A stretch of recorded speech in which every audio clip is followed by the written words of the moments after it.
Bonjour chers élèves, aujourd'hui on va commencer une nouvelle leçon, révision unité 3 et 4.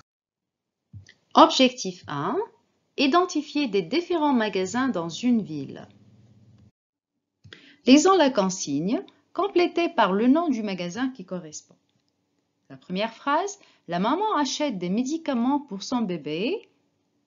Très bien, à la pharmacie. Deuxième phrase, Isabelle achète des baguettes viennoises. Excellent, à la boulangerie. Troisième phrase, j'achète un bouquet de fleurs. Bravo, chez le fleuriste. Phrase suivante, le joueur de football achète ses baskets. Excellent, au magasin du sport. Cinquième phrase, le chef achète de la viande hachée.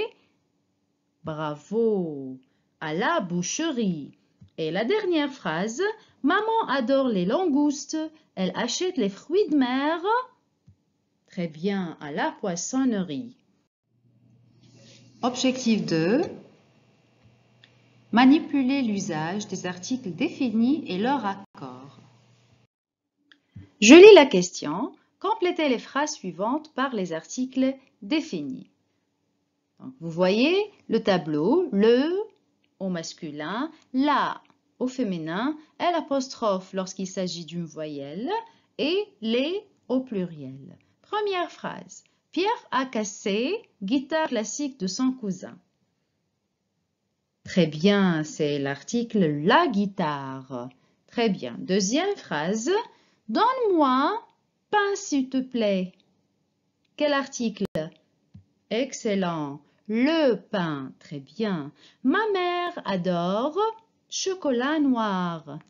On met quel article? Excellent. Le chocolat noir. Quatrième phrase. Tu aurais dû apporter fruits que j'ai achetés plutôt qu'un gâteau. Quel article on met ici? Excellent. Les fruits. Phrase 5.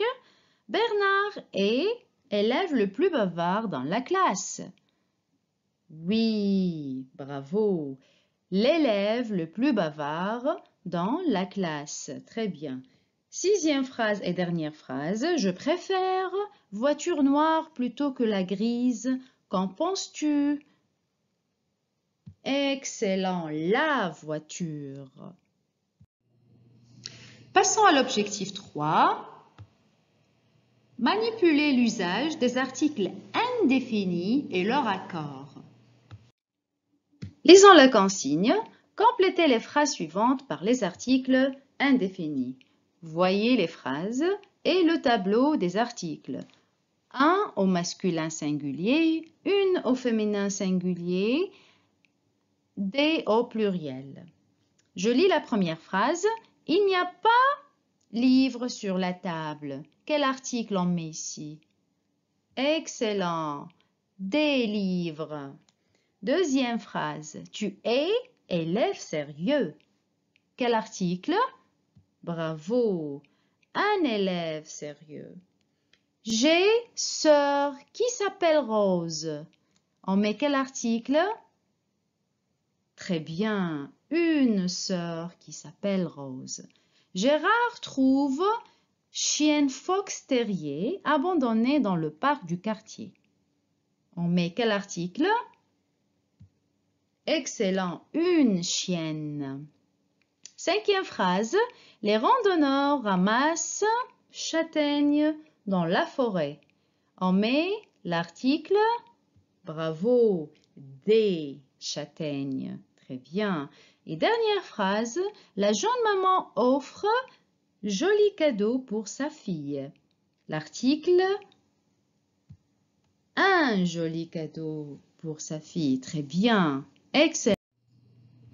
Passons à l'objectif 4 maintenant. Situer et décrire une ville. Lisons la consigne.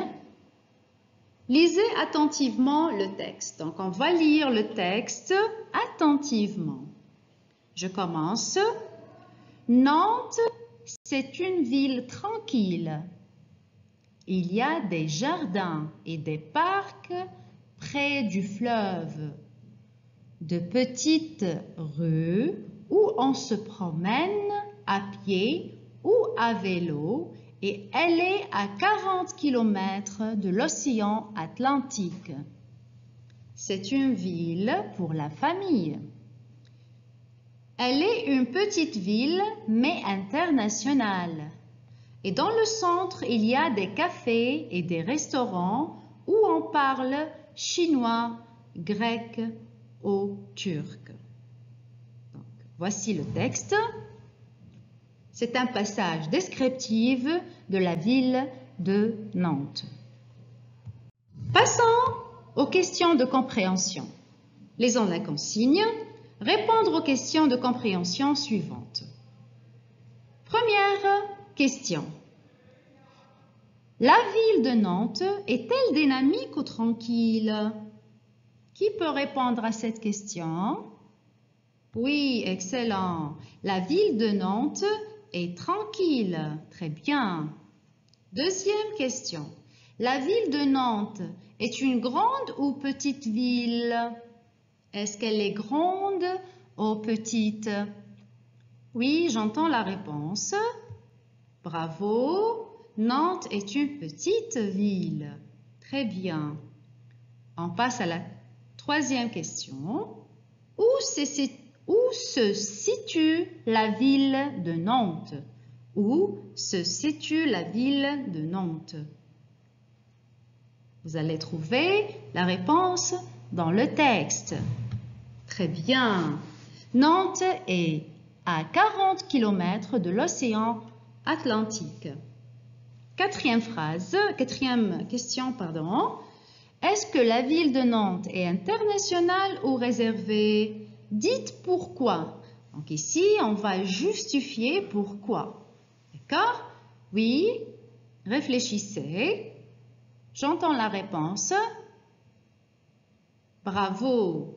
La ville de Nantes est internationale parce qu'elle contient des restos et des cafés où on parle chinois, grec ou turc. Donc, il y a plusieurs nationalités. Passons à l'exercice 2. Lisons la consigne. Écrire 3 phrases. Vous dites ce qu'il y a et ce qu'il n'y a pas dans le quartier suivant. Regardez l'image et puis écrivez vos phrases. Je vous donne un petit moment pour écrire.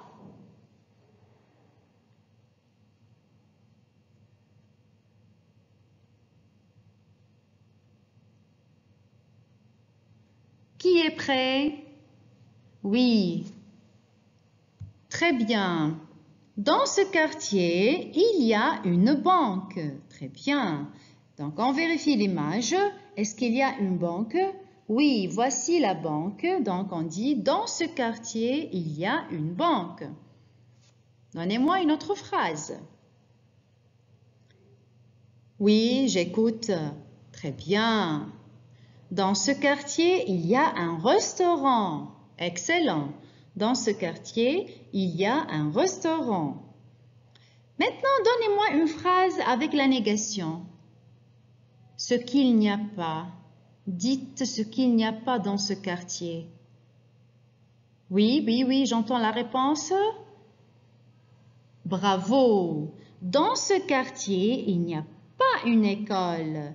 Et lorsqu'on vérifie la photo, on ne trouve pas une école.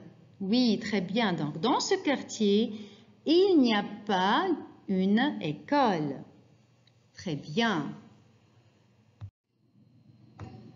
On passe maintenant à l'objectif 5.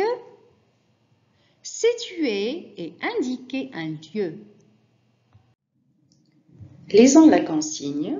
Indiquez pour chaque dessin où se trouve le petit chat Minou par rapport à la table. Voici l'image et les prépositions de lieu. On va commencer par le A. Il est où Minou? Excellent. Minou est devant la table. Très bien. B maintenant. Oui, bravo. Minou est à côté de la table. C. Bravo. Minou est sur la table. D. Minou est à droite de la table. Très bien. E maintenant. Excellent. Minou est à gauche de la table. F. Minou est derrière la table. Très bien. G. Excellent. Minou est sous la table. Et la dernière image, H. Minou, bravo, est entre les tables. On passe maintenant à l'objectif 6. Identifiez le lien familial de chaque personne. Lisons la consigne. Complétez les phrases par le lien familial qui correspond. Voici les phrases et voici l'image. La première, Maxime est le de Marie. On identifie maintenant le rapport entre Maxime et Marie. Excellent. Maxime est le fils de Marie. Très bien. Deuxième, Laure est la de Mureille. Excellent. Et la mère de Mureille. Troisième phrase, Marie et Marc sont les de Jean. Bravo. Les grands-parents. Très bien. Sébastien est de David. Bravo. Et l'oncle de David. Cinquième phrase, Brigitte est la de Jean. Excellent. Et la cousine de Jean. David est le de Jean aussi. Bravo. Et le cousin de Jean. Julie est la de Brigitte. Le rapport entre Julie et Brigitte. Bravo. Et la tante de Brigitte. Passons maintenant à l'objectif 7. Développer le contact avec les adjectifs possessifs.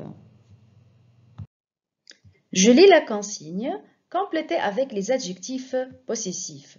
Voici les phrases et voici le tableau des adjectifs possessifs et leur accord. Première phrase. Robert a 2 enfants. Ce sont excellent, ses enfants. Très bien. Deuxième phrase. Les étudiants adorent prof et camarades. Le premier adjectif, c'est bravo, c'est leur prof. Deuxième, leur aussi, mais au pluriel. Très bien. Troisième phrase, Paul apporte très bien son livre en classe. Quatrième phrase, nous faisons exercice sur les ordinateurs. Excellent. Nos exercices. Très bien. Tu apportes livre en classe, mais tu laisses disque chez toi. Donc, on va compléter par 2 adjectifs ici. Le premier, très bien, ton livre. Et le deuxième, tes disques. Excellent. Sixième phrase, j'entretiens voiture et je paie facture chaque mois. Également, on va compléter par 2 adjectifs ici. Le premier, excellent, ma voiture. Et le deuxième, excellent, mes factures. Septième phrase, nous avons une grande cuisine. C'est notre cuisine. Très bien. Huitième phrase, vous allez réussir à examen final si vous préparez bien devoir. Donc ici, on va compléter par 2 adjectifs. Le premier, excellent, votre examen. Et le deuxième, vos devoirs. Très bien. Dernière phrase, Lucienne est très contente de revoir, bravo, sa copine. On passe à l'objectif 8. Exprimer un sentiment en utilisant être et avoir. Lisons la consigne, complétée par le verbe être ou avoir. Voici les phrases et voici le tableau de 2 verbes conjugués au présent de l'indicatif. Je lis la première phrase. Marie-Antoinette, enthousiaste car elle va rencontrer ses parents. On met quel verbe ici? Excellent. Et enthousiaste, le verbe être. Très bien. Deuxième phrase. Le bébé, chaud, il pleure tout le temps. Bravo. Ah, chaud. On met le verbe avoir. Troisième phrase. Vous, malade, vous devez aller voir un médecin. Quel verbe ici? On met très bien. Vous êtes malade. Le verbe être. Frédéric, soif, il demande à sa maîtresse de sortir boire de l'eau. Quel verbe on met ici? Excellent. Le verbe avoir. Frédéric a soif. Phrase suivante. Les élèves très contents car ils vont sortir en excursion. Ici, on met le verbe bravo, être. Donc, on dit les élèves sont très contents. Dernière phrase. Tu, effrayé, après avoir rencontré un chien dans le parc. Quel verbe on met ici? Bravo. Le verbe être. On dit tu es effrayé. Tu es effrayé. On passe à l'objectif 9. Transformer des phrases à la forme affirmative et négative. Lisons la consigne. Je mets les phrases suivantes à la forme affirmative ou négative. Voici les phrases. Je lis la première.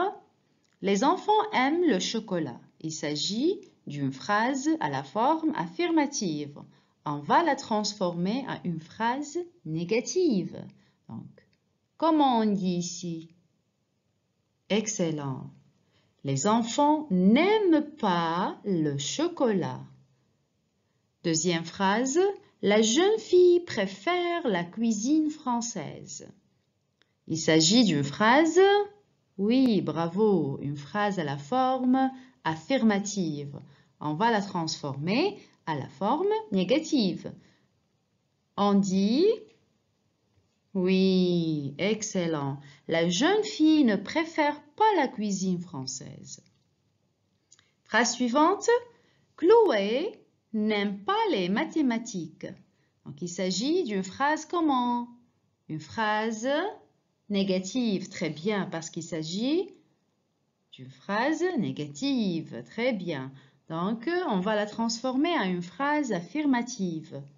On dit Chloé, bravo, aime les mathématiques.